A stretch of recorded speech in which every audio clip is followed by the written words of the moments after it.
South Korean President Yoon Suk-yeol will hold bilateral summits with U.S. President Joe Biden as well as Prime Minister Fumio Kishida in New York on the sidelines of the United Nations General Assembly next week.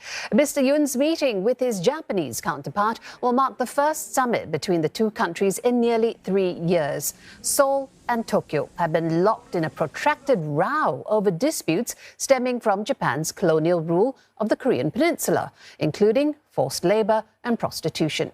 The agenda for the South Korean and Japanese talks has not been determined. Now, with Mr. Biden, the South Korean leader is expected to discuss implementing the agreements reached during their first summit in May.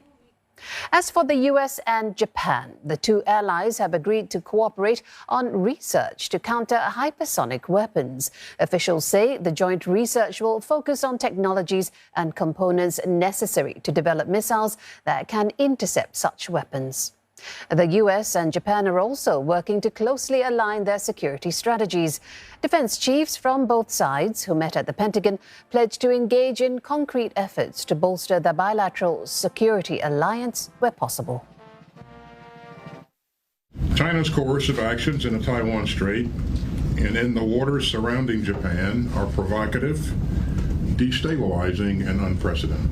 Our response, together with Japan and our other allies and partners, has been responsible, steady, and resolute.